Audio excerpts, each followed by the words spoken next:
Good evening, friends. Welcome to special episode on Kargil Vijay Divas. I am your host Sanjay Upadhyay, and today we have a special guest to talk about a Kargil war.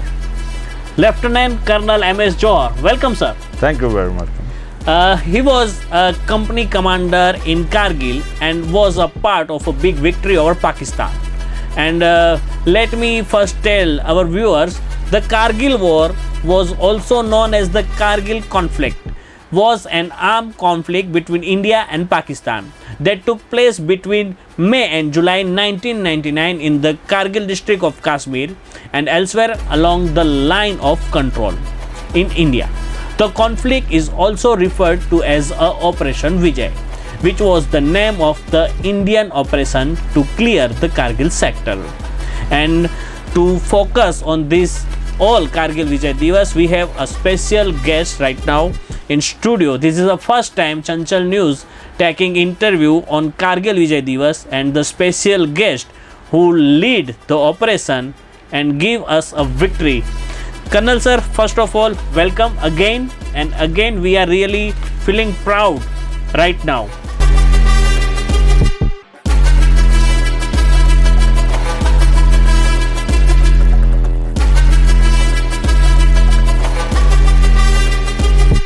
Colonel sir, हम पहले जानना चाहेंगे कि कारगिल विजय दिवस तो हम celebrate कर रहे हैं, मगर आप आर्मी में इतने साल सर्विस दे के रिटायर्ड हुए हैं, तो हम जानना चाहेंगे कि आप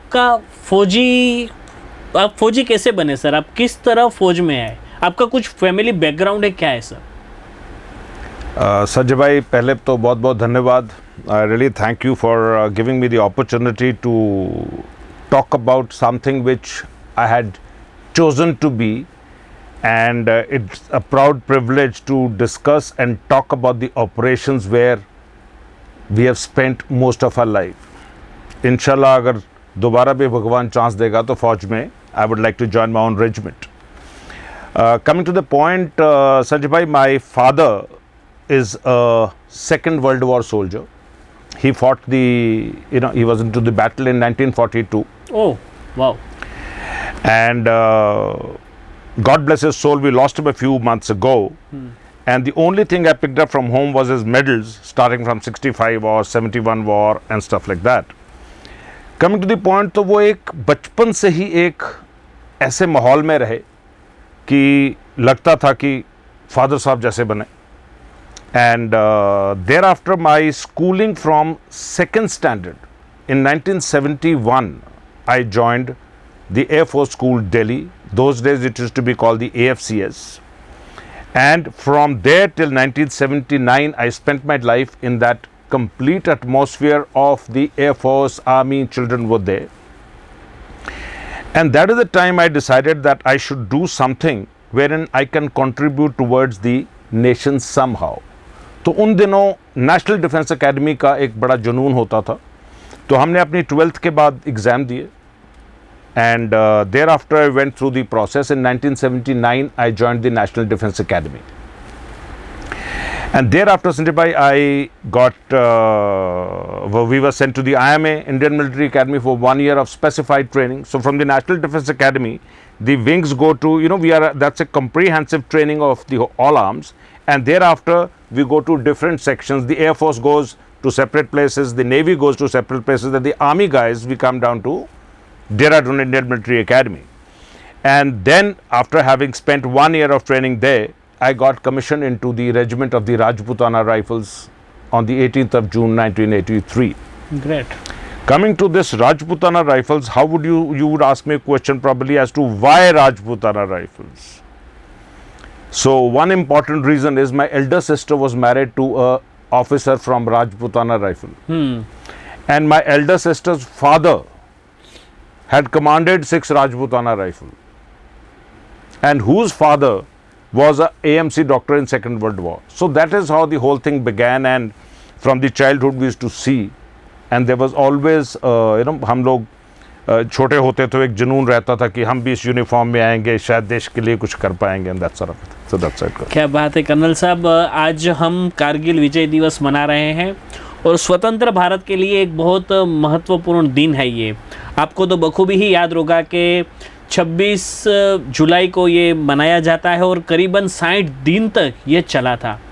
तो सर सबसे पहले हम ये जानना चाहेंगे कि ये कहाँ से होता है सर? कारगिल का ये जो पूरा हम बोलते हैं पंगा है आपकी लैंग्वेज में, वो शुरू कहाँ से हुआ सर? ये कैसे हुआ? संजय भाई, Kargil basically is divided into two words, car and Gill. Car means castles, Gill means centre. तो वो बहुत ही एक शांतिपूर्ण जगह है। आप जाओ तो आपको एक स्पिरिचुअलिटी मिलती है वहां पे। तो ये जो चीज कारगिल की शुरू हुई है, ये 1909 की बात नहीं है। मैं आपको इसका थोड़ा सा पीछे की बैकग्राउंड दिखा देता हूं कि 1984 में पाकिस्तान ने हमारे सियाचिन ग्लेशियर का जो एरिया है वहां पे इसी तरह की कुछ हरकत करनी शुरू करी थी, एंड हमने उस समय भी उनको खदेड़ के वहां से वापस भेज दिया था। इस तरह की हरकतें पाकिस्तान जो है हमेशा करता रहा है, चाहे वो 1947 के बाद हो, 65 हो, 71 हो। तो उनके इस नापाक इरादों को तोड़ के विजय हासिल करना वो हमें बहुत खूबी से आता था। तो 1984 में जब इन्होंने हमारे साथ सियाचिन ग्लेशियर में किया तो हमने इनको मुंह तोड़ जवाब दिया। इसका रीजन क्या है वो मैं आपको थोड़ी देर बाद बताता हूं कि वो क्यों करना चाहते हैं। 1984 में जब ये उनका मकसद कामयाब नहीं हुआ तो उन्होंने उस समय से प्लान बनाना शुरू किया कि किस प्रकार से हम कुछ ऐसी जगह पे जाएं कि हम लद्दाख को कश्मीर से अलग कर दें। अब आ जाते हैं 1998 पे। उस समय यह प्लान बनना शुरू हो गया था। दो ये प्लान 84 से था, उस समय भी जो उस समय सीनियर ऑफिसर्स थे पाकिस्तान आर्मी के, उस समय के प्रधानमंत्री जनरल ज़िया-उल हक के पास गए कि साहब हमारे पास एक कारगिल प्लान है। इस कारगिल प्लान में हम कारगिल की पहाड़ियों पर कब्जा कर लेंगे, नेशनल हाईवे 1 काट देंगे और फिर हम नेगोशिएशन टेबल पे आ जाएंगे सियाचिन ग्लेशियर के लिए। वो रिवेंज उन्होंने हमारे से लेना था। यहां पे ज़िया-उल हक साहब ने उनसे पूछा, प्लान सारा सुना और देख के उन्होंने कहा कि नहीं, मेरा अफगानिस्तान का एक फ्रंट खुला हुआ है, मैं दूसरा फ्रंट नहीं खोलूंगा। ये सब रिकॉर्डेड है, ये सब चीजें it's in the records, history में है।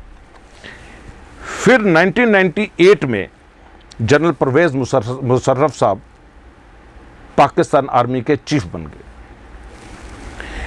और उनके साथ थे general Aziz, general Mehboob and general Javed. अब जनरल मुशर्रफ साहब जब चीफ बने तो अजीज साहब was a head of Kashmir operations, ISI, Mujahideen, ये सब चीजें हैंडल करते थे। और महमूद साहब 10 कोर कमांडर थे जो कि इस पूरे इलाके की फौज को हैंडल करते थे। और जावेद साहब, ब्रिगेडियर जावेद जो थे, वो north light infantry, north frontier force जो थी पाकिस्तान की, जो कारगिल के सामने होती है, वो थी। अब ये फोर्स क्या है, ये पाकिस्तान की टोटल फोर्स थी, नॉर्थ लाइट इन्फेंट्री। तो इन्होंने ये प्लान बनाया चारों ने मिलके कि अब टाइम है थोड़ा सा आगे बढ़ने का, बिकॉज मुशर्रफ साहब हैड कम इनटू द पार। ये सीक्रेट प्लान जो बना, इन्होंने बोला कि जावेद साहब आपने जाके वहां पे कारगिल एरिया में हमारे को कुछ कैप्चर, पोस्ट कैप्चर इंडिया के करने हैं। यहां पे संजय साहब, आई मस्ट टेल यू कि both the countries have a summer posture and A winter posture. तो वहां पे इन ऊंची ऊंची पहाड़ियों में, जो कि 17,000 18,000 की पहाड़ियां हैं, 16 से 18,000 की हाइट की पहाड़ियां हैं, जहां पे कि विंटर्स बहुत हार्श हो जाती हैं।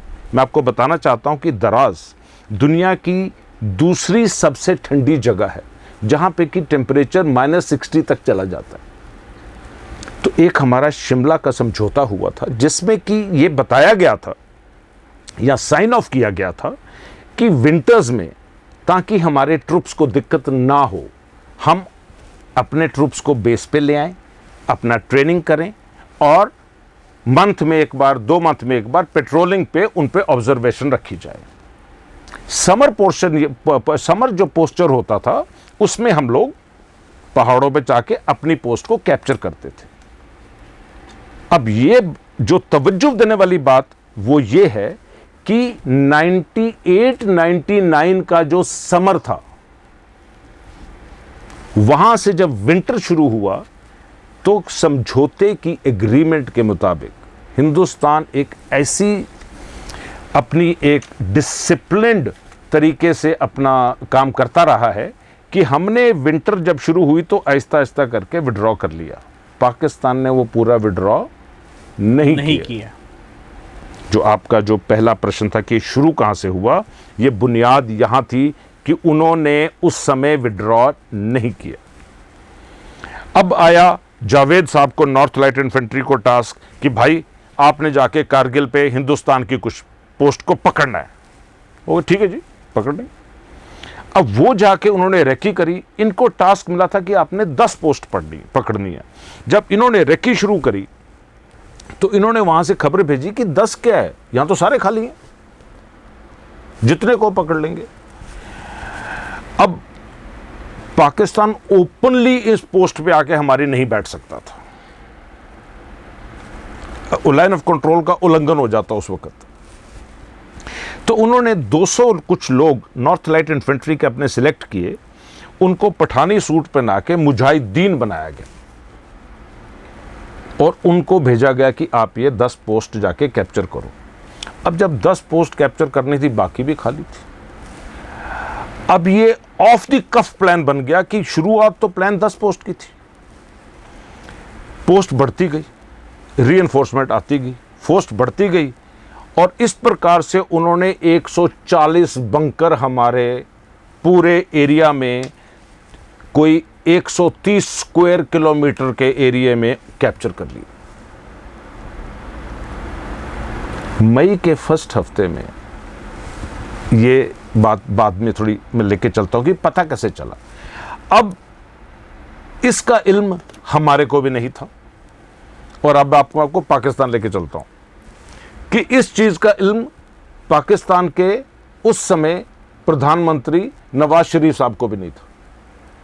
बड़ी अजीबोगरीब बात थी, बड़ी सीक्रेट से इन्होंने प्लान किया, उनके बाकी फोर्सेस को नहीं इनको मालूम चल रहा है जो वो कह रहे हैं, और हमारे को तो बिल्कुल ही इल्म नहीं है क्योंकि हम एक तरह का समझौते पे बढ़ना चाह रहे हैं, एक पीसफुल मोड पे आ रहे हैं।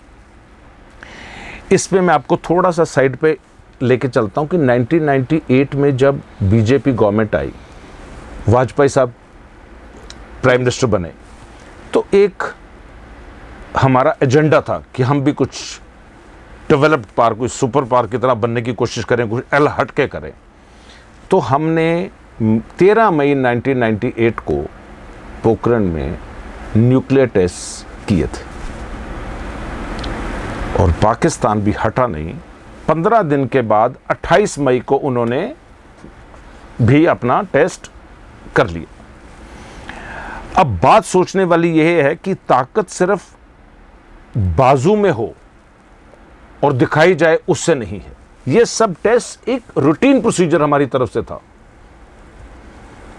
मोटा मोटिव यह था कि हम पूरे एरिया में एक प्रेम स्वभाव बना के चलें। जब यह हुआ फरवरी में, अब देखिए 98 में टेस्ट हुआ, मई में, फरवरी 99 में वाजपेयी साहब एक बस यात्रा जो लाहौर की तरफ चली उसमें बैठ के वहां पे लाहौर गए हैं। आपके फॉरेन मिनिस्टर है जसवंत सिंह साहब एंड पूरी टीम आपकी वहां चली गई है।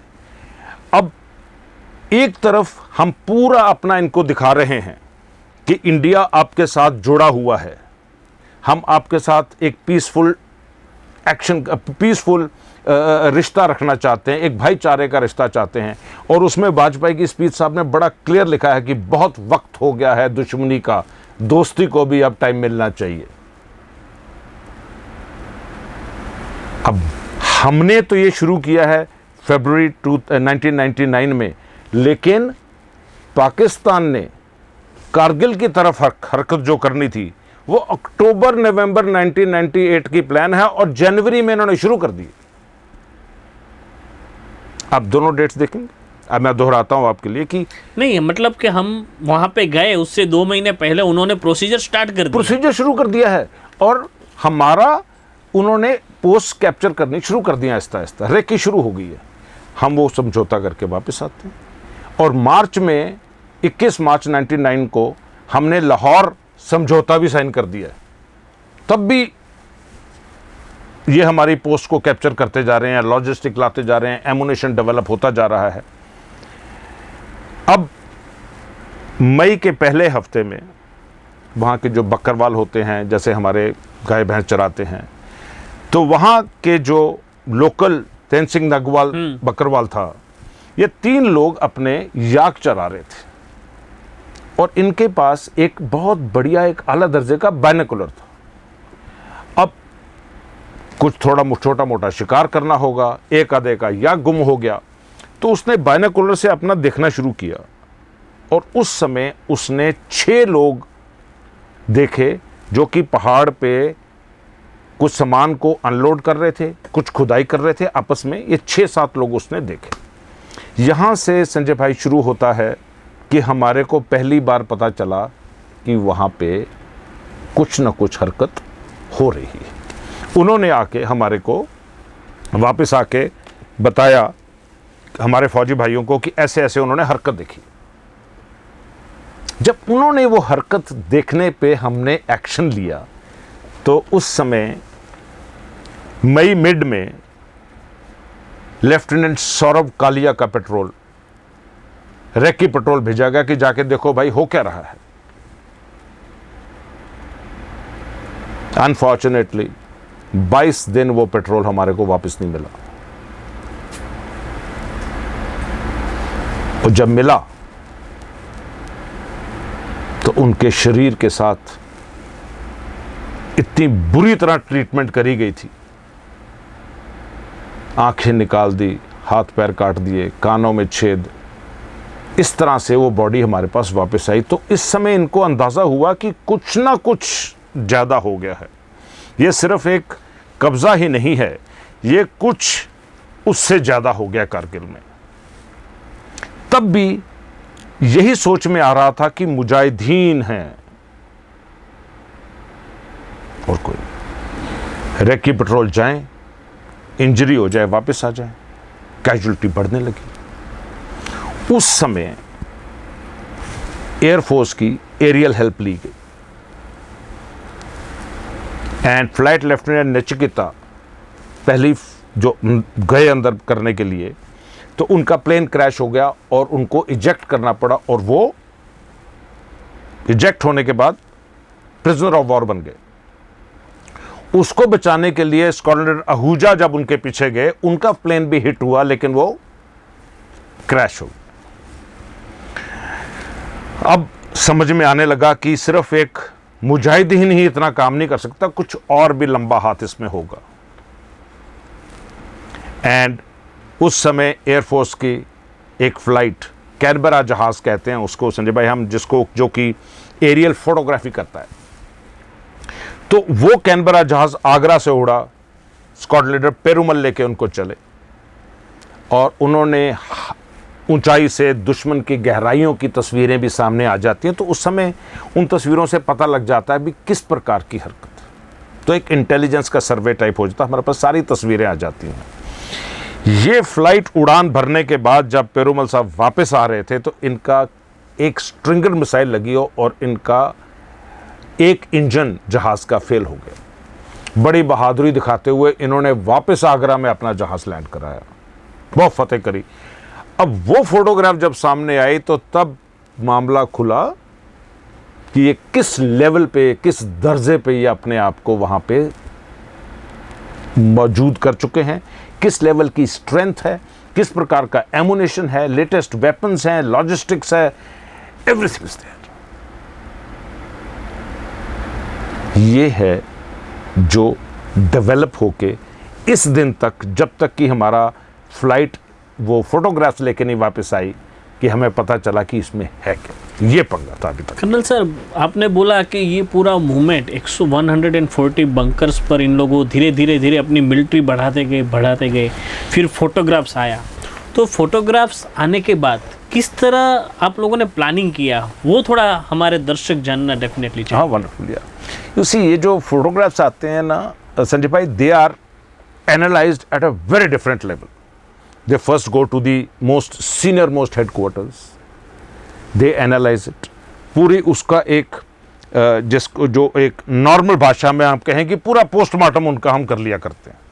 फिर वहाँ से सिलेक्टिव इंफॉर्मेशन आती है कि भाई ये हो गया है, and then the preparation start happening कि इस पहाड़ी पे इतना है, इस पे क्या किया जाएगा। यहाँ पे मैं आपको ये बताना चाहूँगा कि नॉर्मली क्या होता है कि हम 1:3 के रेशो में अपनी फोर्स को लेके जाते हैं कि अगर दुश्मन का 100 लोगों की डिफेंस में टुकड़ी है वहाँ पे, तो हमारे तकरीबन 300 people will go and attack that. This was the time when our chief general VP Malik visited the site there. एक चीज यहाँ पे अच्छी सबसे बड़ी ये है कि जब भी मुश्किलात आई है या जब भी ऐसे हादसे हुए हैं, हमारे सीनियर मोस्ट ऑफिसर हमेशा फॉरवर्ड में मौजूद रहे हैं कि सभी का मनोबल बढ़ाने के लिए, सभी की मोटिवेशन करने के लिए। तो उस समय जब ये खुद वहां पहुंचे और पूरी इलाके का मुलायजा किया गया, तो इन्होंने वो रेशो 1:15 किया। आप समझे मेरी बात? जहां 100 लोगों के लिए 300 लोग हमारे जाने चाहिए थे, अब 100 लोगों के लिए 1500 जाएंगे, क्योंकि इलाका बड़ा मुश्किल था।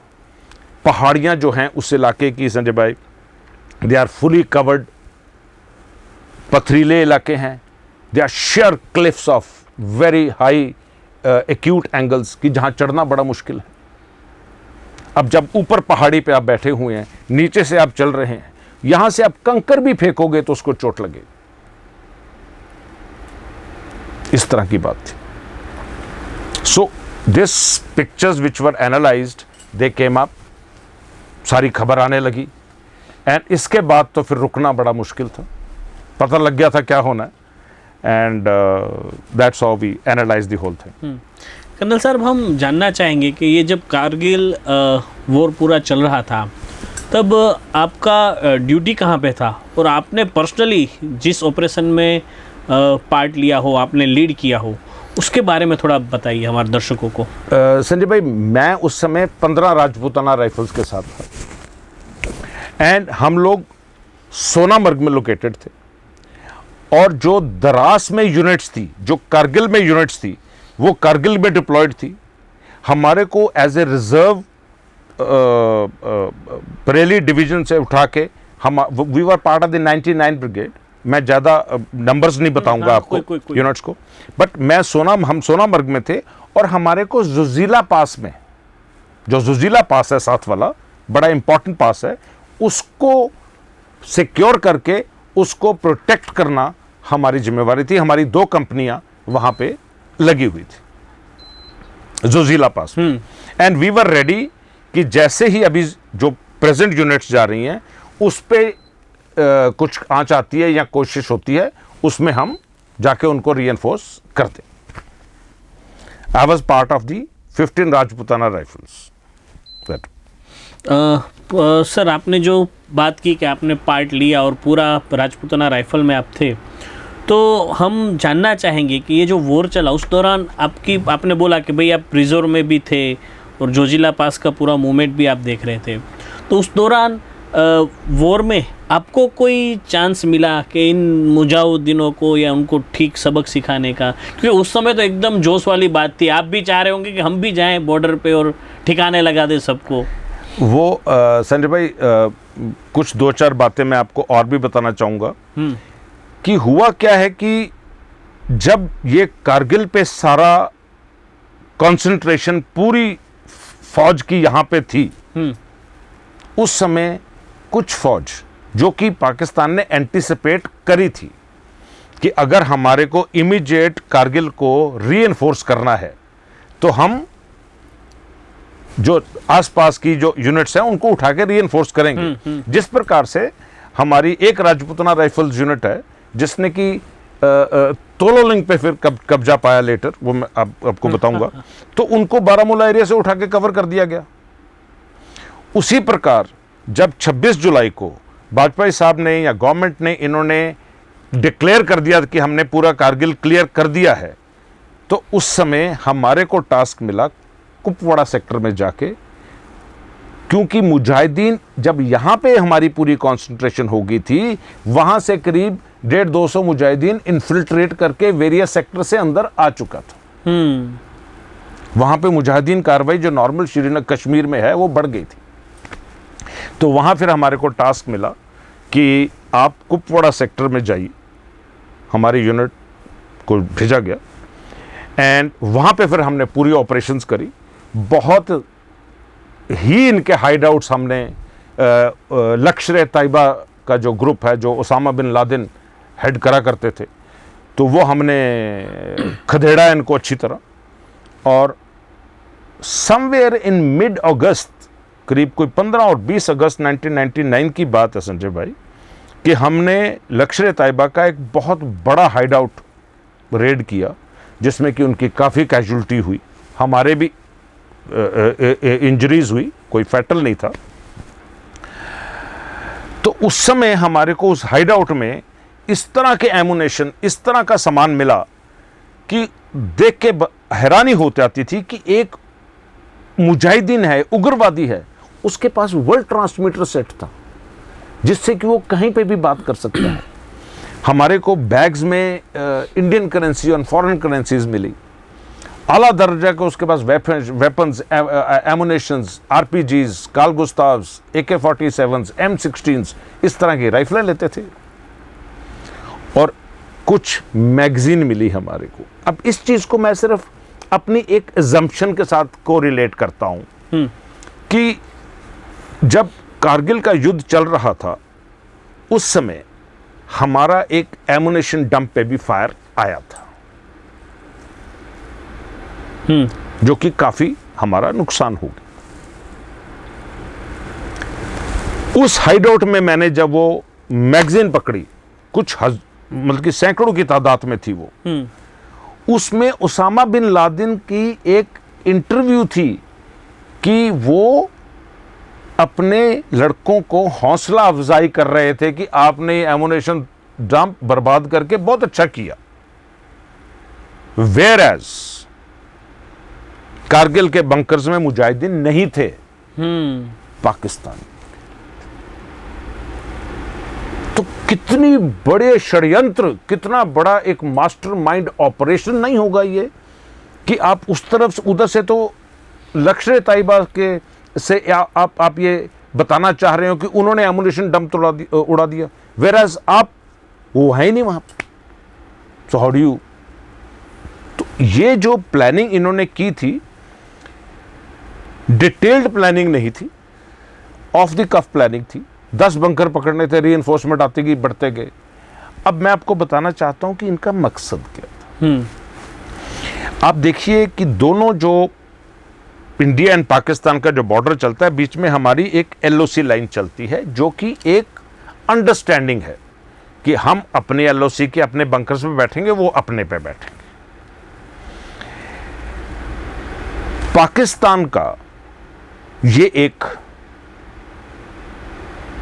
बड़ा इंपॉर्टेंट मकसद था कि ये लोग नेशनल हाईवे 1 जो कि श्रीनगर से लद्दाख तक जाता है उसको काटें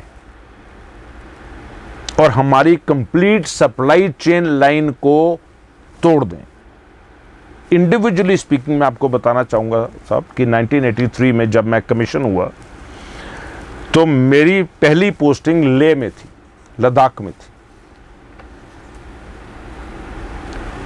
मैं चंडीगढ़ पहुंचा AN-12 जहाज में बैठ के ले जाने के लिए। मौसम खराब हो गया, हमारे को बोला गया कि जहाज नहीं जाएंगे तो आप बाय रोड जाएंगे। तो मैं जम्मू पहुंचा, जम्मू से दरास, दरास से कारगिल, कारगिल से ले पहुंचे। सो ये जो रोड है that is the most important line of survival for the Indian army. We can't let it go. I mean it is just not whimsical idea of anyone कि आप हमारे पास आएँ और हमने इसको आज पकड़ लेना चाहिए। सो वो जो उनका एम था उसको हमने नाकामयाब करना ही करना था।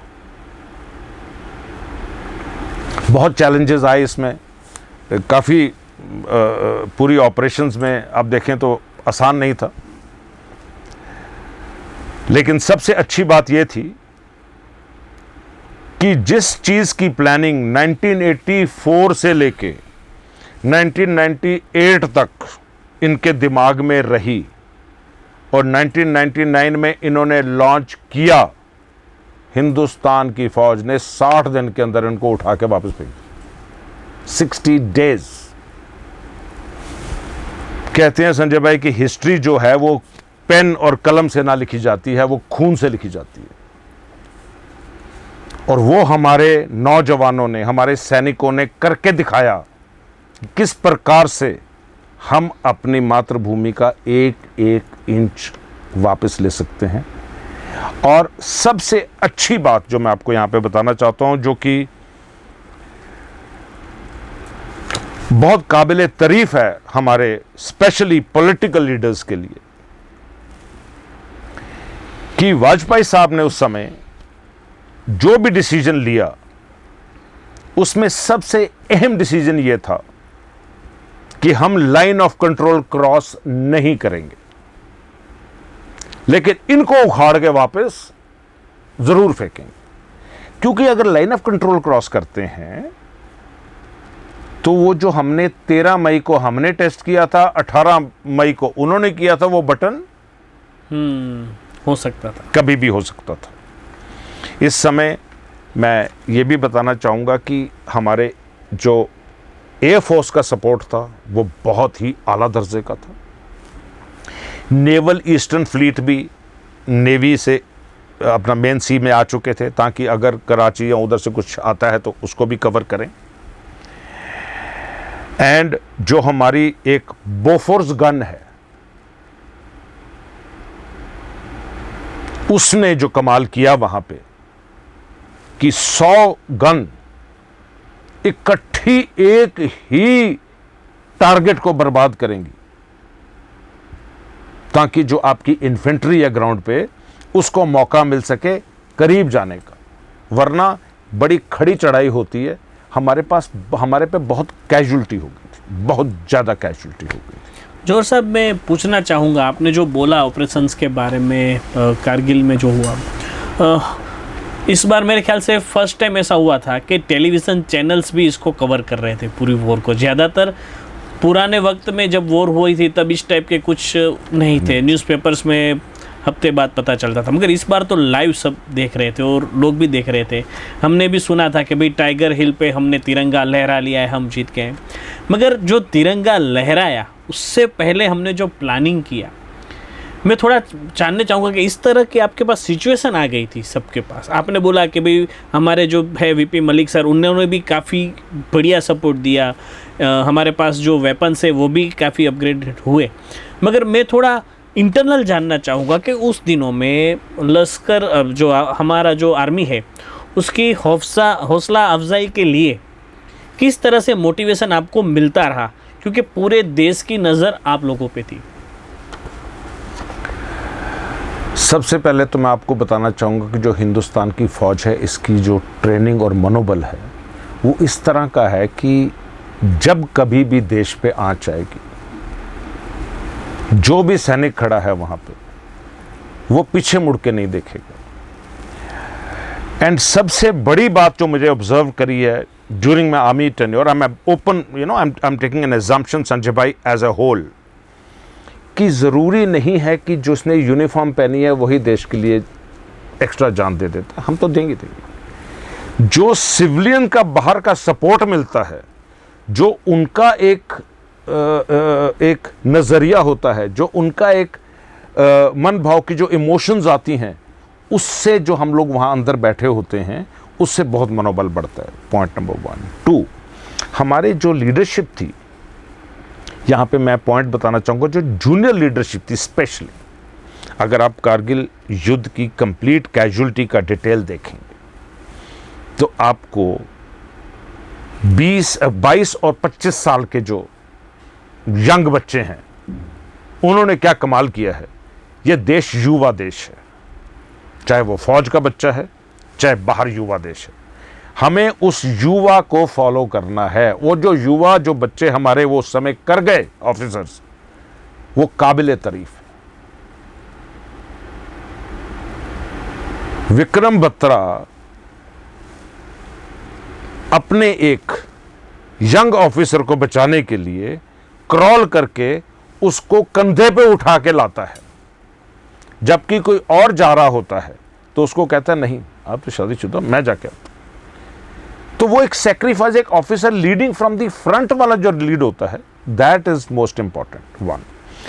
अब जो हमारी लीडरशिप की मैं बात कर रहा था आपको, दैट जो हमारी टॉप लीडरशिप है, जनरल साहब खुद पहुंच गए, प्राइम मिनिस्टर साहब खुद पहुंच गए वहां हौसला अफजाई करने के लिए।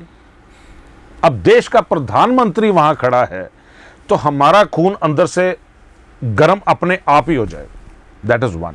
टू, ये हमारी एक मातृभूमि की जो आप स्पिरिचुअल कहें, रिलीजियस कहें,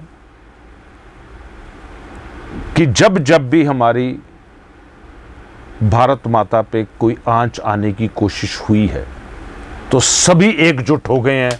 कोई धर्म, कोई रिलीजन, कोई ऊंच नीच का भाव नहीं रहता, वो सब इकट्ठे होके ही अंदर चलते हैं। रहा सवाल प्लानिंग का, 1 हफ्ता 10 दिन की उनको ट्रेनिंग का टाइम मिलता है।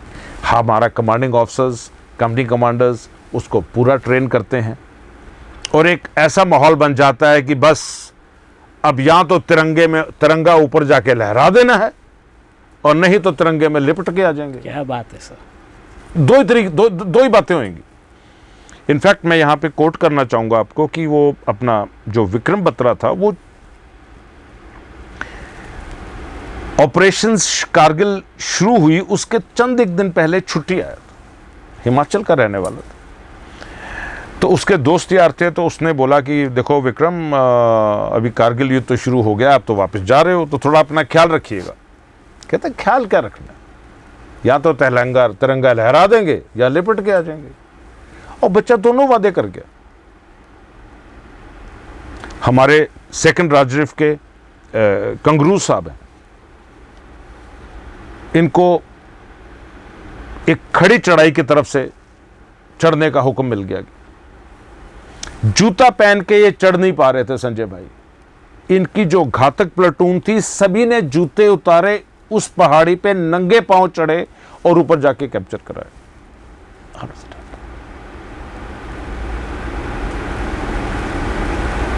हिस्ट्री इस बात की गवाह है कि जब जब देश पे आंच आई है, हमारी चाहे सेना हो और चाहे बाहर सिविल की पब्लिक हो, चाहे वो खेड़त हो, सभी ने जी जान से ही मदद करी है ताकि हम उस चीज़ को जल्दी से जल्दी रिकवर करके और अपनी मातृभूमि की रक्षा कर सकें। I hope I have answered your question. Yes sir, sure. Colonel sir, हमने बात की कारगिल वॉर की, किस तरह से घुसपैठ हुई, किस तरह से आर्मी ने उनका जवाब दिया, हमने कब्जा भी कर लिया।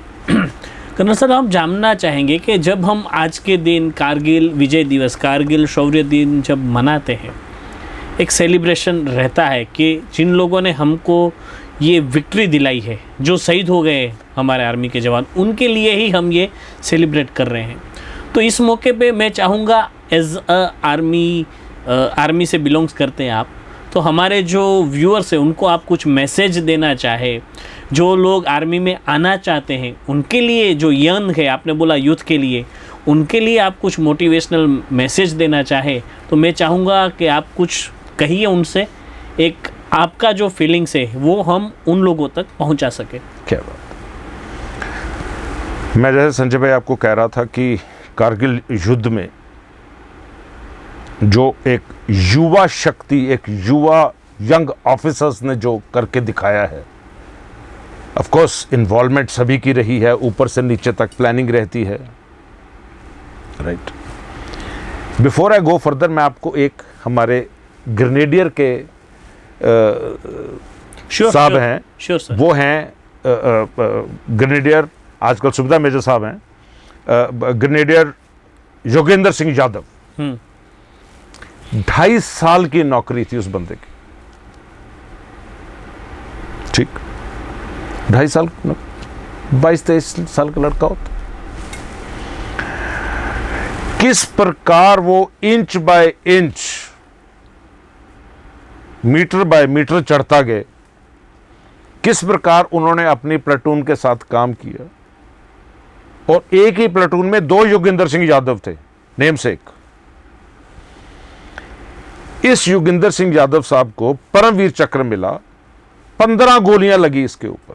कितनी? 15 गोलियां लगी। उस समय क्या हुआ कि इनकी टुकड़ी जो ऊपर चढ़ रही थी, ऊपर से पाकिस्तान ने फायरिंग दबा के कर रखी थी, एंड फाइनली काफी लोग शहीद हो गए थे। मैं ज्यादा यूनिट्स के नाम नहीं लूंगा कॉन्फिडेंशियल रीजंस के लिए। Sure sir. तो उस समय योगेंद्र सिंह यादव, ये साहब हमारे अकेले थोड़ी सी जीवित थे अंदर। पाकिस्तान वाले नीचे आए, उन्होंने एक एक करके हमारे शहीद लोगों पे भी 5-5, 6-6 गोलियां फायर करी।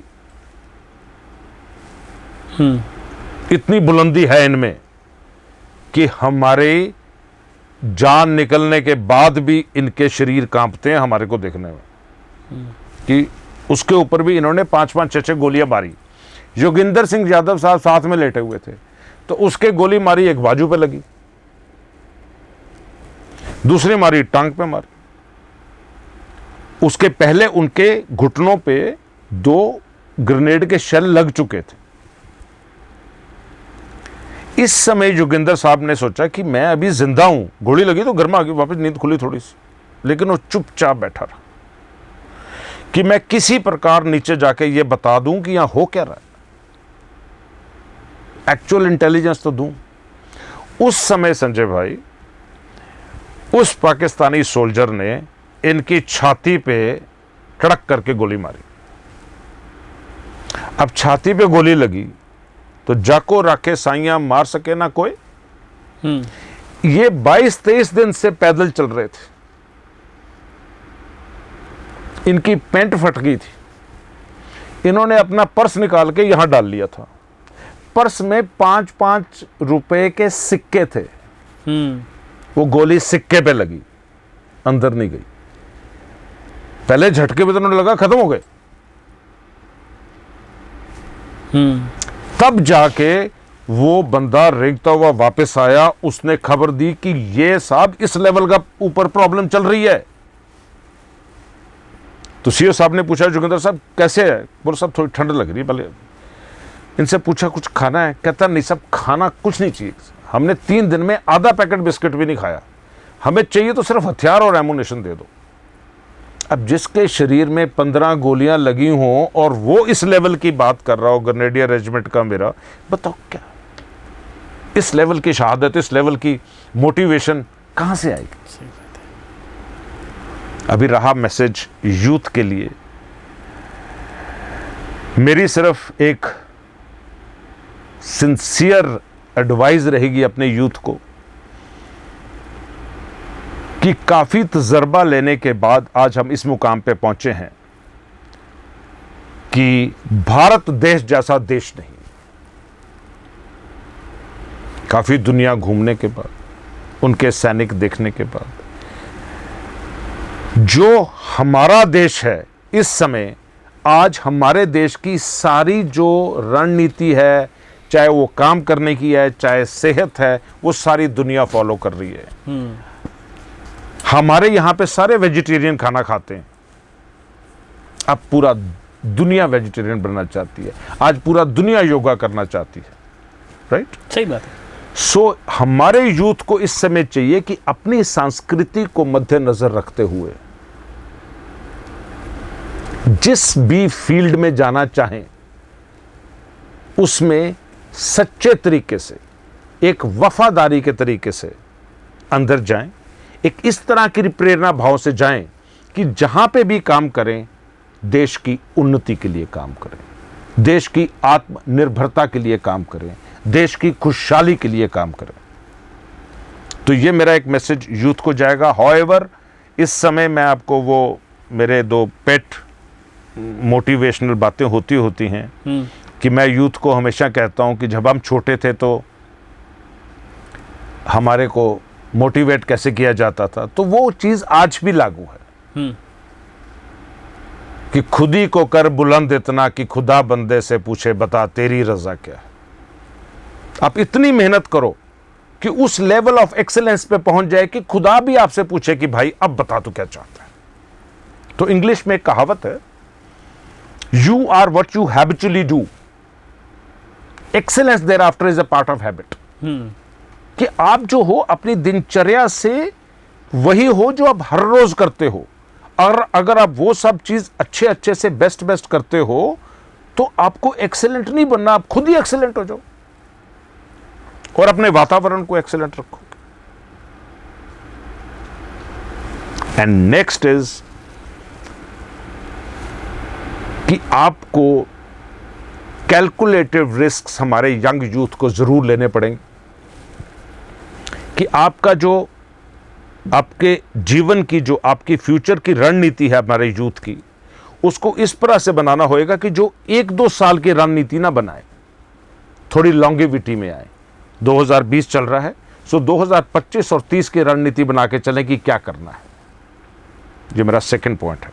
और यहां पे मैं उनको ये कहूंगा कि गिरते हैं शहसवार मैदाने जंग में, वो तिफिल क्या गिरेगा जो घुटनों के बल चले।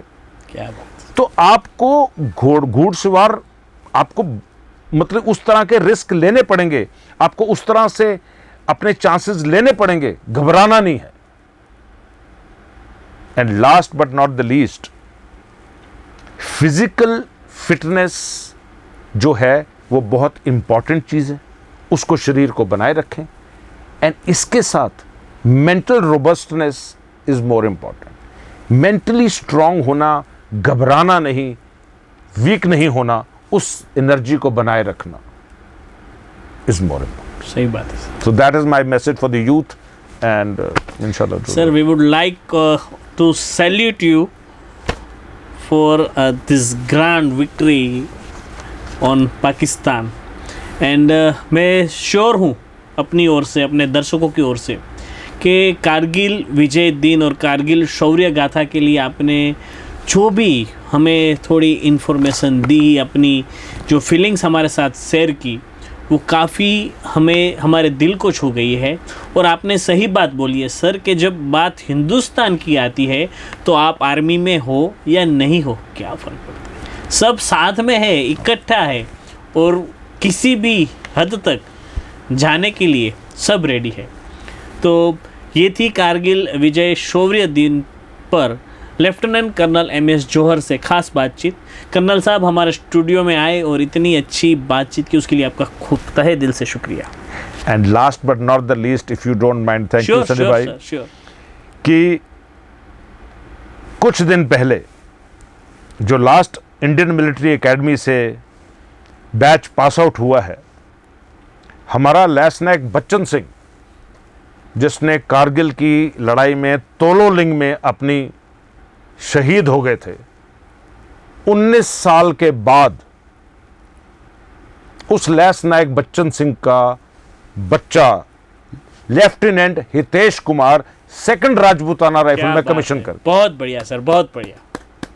सो आई मीन, इससे बड़ा यूथ की कंट्रीब्यूशन क्या होगी। वी सैल्यूट आवर यूथ कि 19 साल के अपने फादर के जाने के बाद वो कितनी अपनी मां से प्रेरणा लेता रहा होगा। आज वो 22 साल का, 3 साल का था जब उसका फादर गया, and he is got commission दिया। और उस मां का दिल देखिए, ये मां, ऐसी माएं हिंदुस्तान में ही पैदा होती हैं जो कि ऐसे शूरवीरों को जन्म देती हैं। और उस मां का दिल देखिए कि जिसका हस्बैंड 19 साल पहले शहीद हो गया, उसका लड़का उन्हीं उस सेम 2nd राजपूताना राइफल में कमीशन होकर आता है। क्या बात, Hats off to them. बहुत बढ़िया सर, बहुत बढ़िया। और सर इसी के साथ ही ये टॉक शो यहीं पर ही ख़त्म करेंगे। आपसे बहुत जानना है, क्योंकि आपने पहले भी बताया था कि हाल में जो चाइना का पूरा इश्यू चल रहा है उसके ऊपर भी आप कुछ बताना चाहते हैं, और हम श्योरली कुछ समय के बाद फिर से चाइना के बारे में भी आपसे जानेंगे कि क्या मूवमेंट है, उनका भी क्या मकसद है, जिससे लोगों को पता चले कि एक्चुअली हो क्या रहा है। और सर आज के लिए चंचल न्यूज़ के स्टूडियो में आने के लिए आपका तहे दिल से शुक्रिया। Thank you very much, Sanjay bhai. Thank you so very much.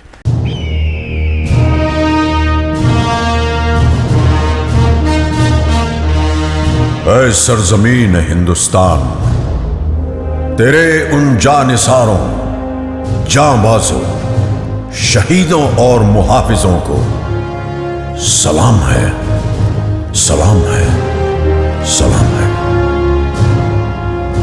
जिन्होंने अपनी बहादुरी की कलम से फतह की एक और बेमिसाल तारीख लिख दी।